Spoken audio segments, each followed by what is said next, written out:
Dans le cadre du lancement en Belgique de la machine Enagic qui fabrique de l'eau Kangen, ce qui veut dire en japonais eau des sources, il paraissait important de vérifier les paramètres scientifiques annoncés par le fabricant Enagic. Depuis plus de 30 ans, Enagic International, basé au Japon, est fabricant de machines produisant de l'eau alcaline antioxydante hexagonale par électrolyse. Des centaines d'hôpitaux et des douzaines de restaurants ont fait confiance à Enagic. Au Japon, la machine est de classe médicale, remboursée par la sécurité sociale. Les machines Kangen sont également utilisées dans des millions de ménages dans le monde entier pour transformer l'eau du robinet en eau alcaline potable, saine et pure à boire, pour cuisiner et par ailleurs en une eau acide pour soigner la peau et pour le nettoyage ménager.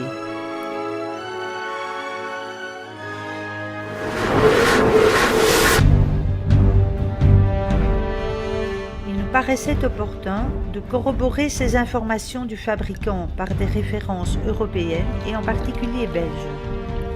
Il fallait un laboratoire universitaire doté des instruments nécessaires.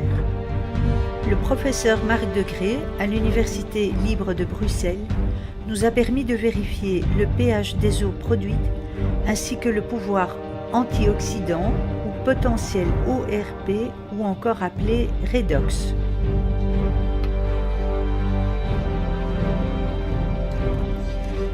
Lors de cette expérience, l'eau de distribution urbaine au robinet a été mesurée à un pH de 6,6.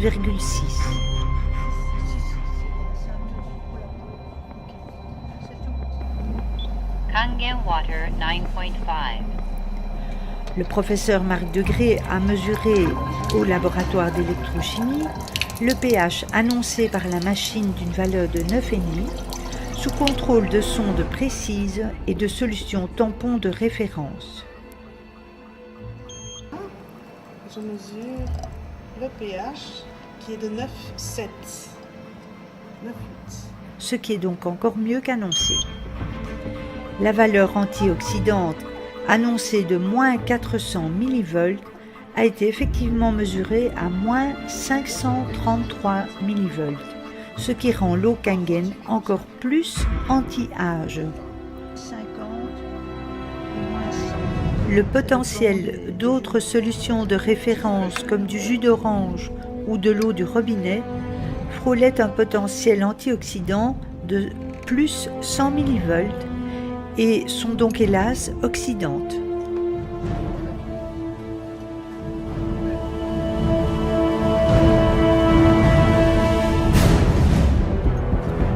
Le professeur Marc Degré a aussi pédagogiquement expliqué le processus d'électrolyse de l'eau produit par la machine Enagic visant à l'obtention de l'eau Kangen d'un pH de 9,5.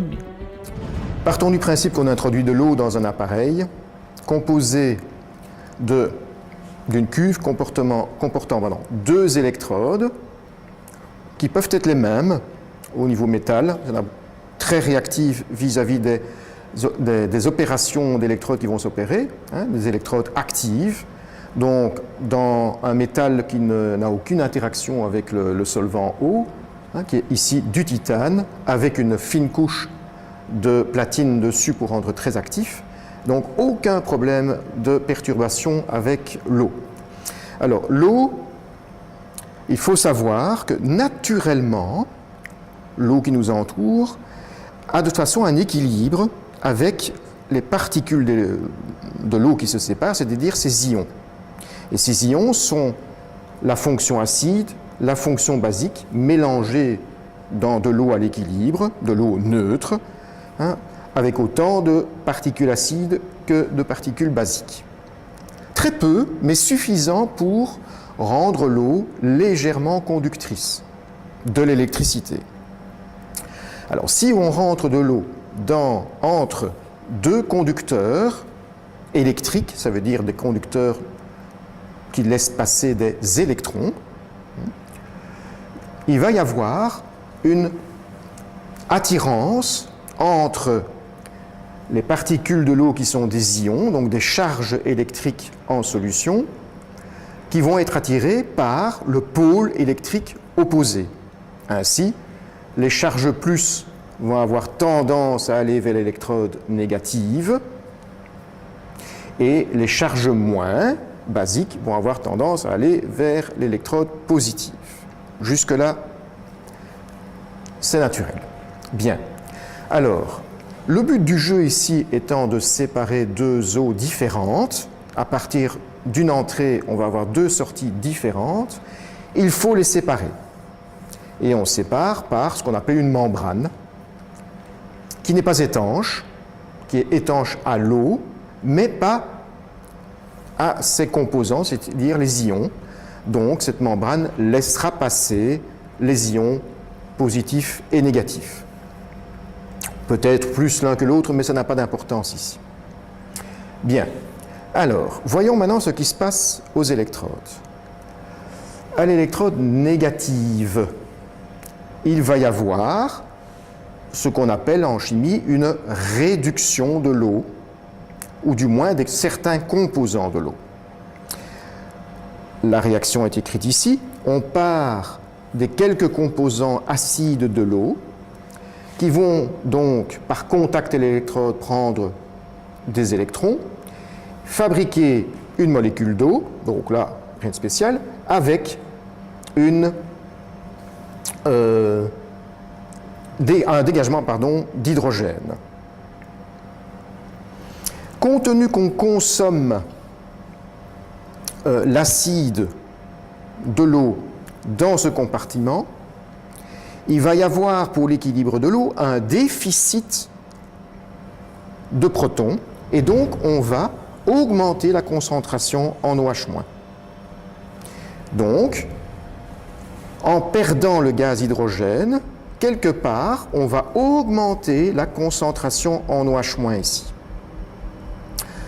Même si une portion de cela parte dans l'autre compartiment, il y aura suffisamment d'OH- qui vont rester ici et sortir et donner une eau qui est basique. A contrario, de l'autre côté, puisqu'il faut que, si on met du courant d'un côté, il faut qu'il y ait le même courant de l'autre, au pôle positif, il va y avoir ce qu'on appelle une oxydation. De quoi? De l'eau. Donc, dans le compartiment aussi, il y a oxydation. Quelle est la réaction qui se passe?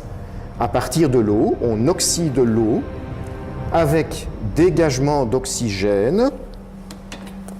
J'ai oublié de mettre le fait que c'est un gaz, avec dégagement d'oxygène, et production de ce qui reste, ce sont des protons, donc de l'acide qui va se faire créer ici dans ce compartiment. Bien, alors, l'équilibre des charges chimiques impose que pour fabriquer une molécule d'oxygène gazeux, il faut 4 électrons, alors que pour fabriquer une molécule d'hydrogène gazeux, il ne faut que 2 électrons. Puisque je ne peux pas accumuler d'électricité, ça veut donc dire que pour chaque passage au courant, pour une molécule d'oxygène qui se dégage, je vais avoir 2 molécules d'hydrogène qui se dégagent.